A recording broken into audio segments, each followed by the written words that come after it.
January 31st, 1945, at Clark Air Base in the Philippines. Major Frank T. McCoy stood frozen, his camera trembling slightly. Before him sat an aircraft he'd heard about 4 years, but never imagined he'd see up close.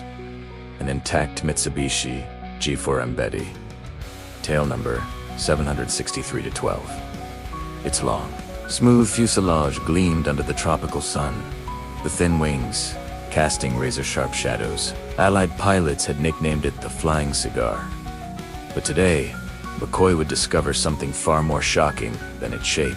As he opened the inspection panels along the wings, he stopped breathing. Inside were the fuel tank's not armored compartments, not self-sealing cells but thin sheets of aluminum barely thicker than a coin. 2 millimeters.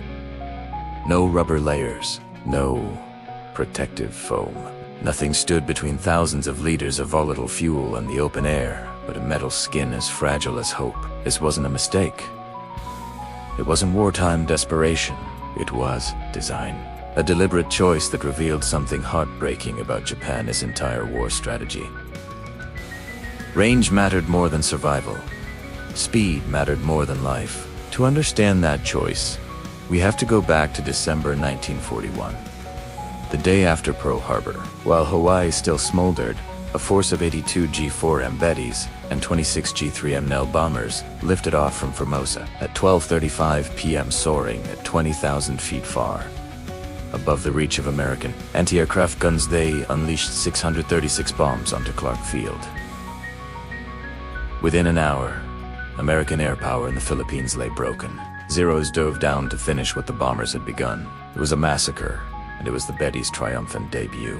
But the plane's real power wasn't the bombs it carried. It was its range. It had just flown almost 500 miles, reach no Allied bomber could dream of matching at the time. 2 days later, the Betty proved its worth in a way that stunned the world. Off the coast of Malaya, 26, Bettys flew low over shallow waters, dropped their torpedoes with impossible precision, and sank the Royal Navy's battleship, Prince of Wales and battlecruiser Repulse. 2 modern capital ships maneuvering, armed and on high alert, destroyed entirely by air power for the first time in history. To Japan, the Betty was now a legend. It was light, fearlessly long-ranged, and terrifying in its reach. It struck Darwin from hundreds of miles away. It bombed Port Moresby. It threatened Guadalcanal. In early 1942, the Betty seemed unstoppable. But admiration is a fragile thing, and technology moves faster than myth. By mid-1942, the skies over the Pacific had changed. New American fighters, Hellcats, Corsairs, and improved P-38s began sweeping through the theater. They were faster, heavily armed, and flown by pilots who now understood Japanese tactics. The Betty, once a lethal spear, was suddenly prey. On August 8, 1942, 23 Bettys left Rabaul to attack Guadalcanal. Only 5 returned to rest, didn't glide down or crash land. They exploded. A few hits, a spark, a tracer round through those paper-thin fuel tanks, and then, a fireball.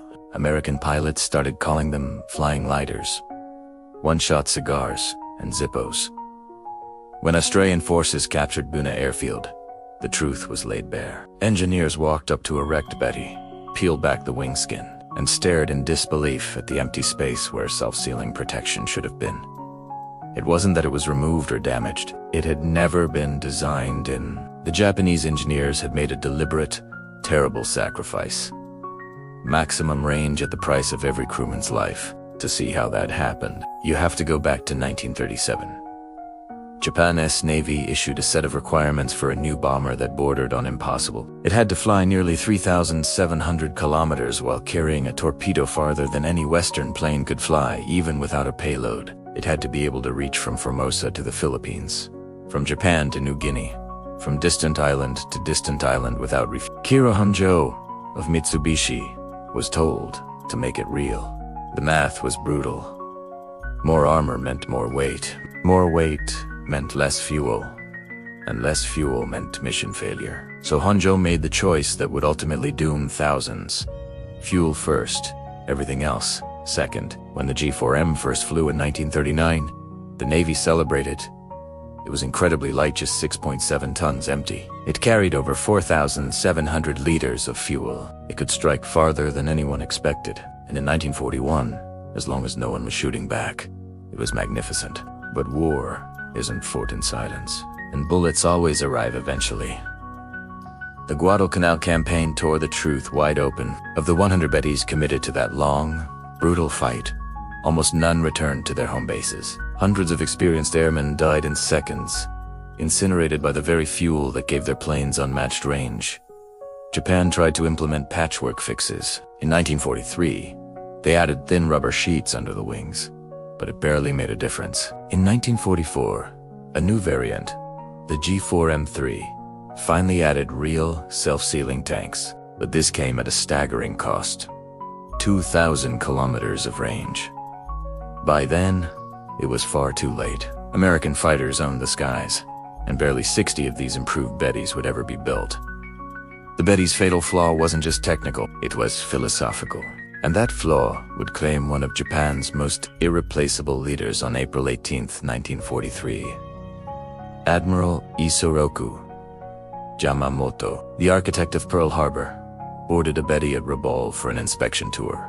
But American cryptanalysts had intercepted his travel plans. 16 P-38 Lightnings flew 400 miles on a high-risk mission to ambush his formation. They arrived with split-second precision.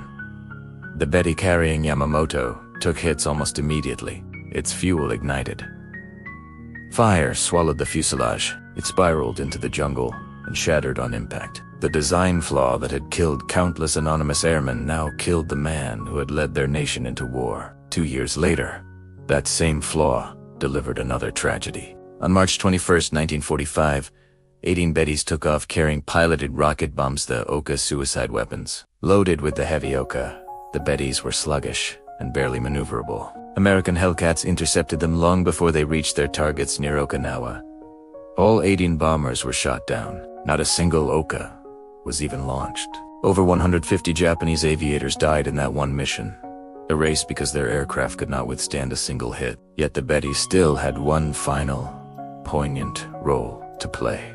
On August 19, 1945, 4 days after Japan announced it surrendered to white, Bettys bearing green crosses lifted off from Atsugi airfield. Their call signs were Bata 1 and Bata 2. Inside were Japan's delegates, sent to begin the formal surrender negotiations. Escorted by American fighters, the same aircraft that once delivered destruction now carried a message of peace. Their tanks were still unprotected. The skin was still thin. The design was still unchanged, silent reminders of the choices that had shaped Japan's war. In this Italiano. By the war's end, Mitsubishi had built over 2,400 Betty bombers. Almost none survived. Their range had been extraordinary, but their protection was nearly non-existent. For every mile flown, the cost was measured in blood. Thousands of aviators died trapped in an aircraft that valued reach over life, a deadly philosophy over survival. To those who flew it and lived, the Betty was remembered as a beautiful death machine, brilliant, elegant, but merciless. Major McCoy's report from Clark Air Base confirmed the heartbreaking truth. The Betty was a masterpiece of ambition and a monument to fatal compromise. It embodied Japan's strategy, daring, visionary, and utterly unsustainable against a nation whose factories valued resilience as much as range. In the beginning, the Betty had been a symbol of Japan's rise. In the end, it became the symbol of its collapse, a nation that tried to fly farther than anyone else, but built itself too thin to survive the fire waiting for it. When those two white Bettys touched down in August 1945, the circle closed. From destruction to surrender, from conquest to collapse, and beneath their gleaming shells, the same fragile fuel tanks remained, silent witnesses to the choices that defined Japan's war and its defeat. Thanks for watching. If you found this story interesting, consider subscribing for more deep dives into history.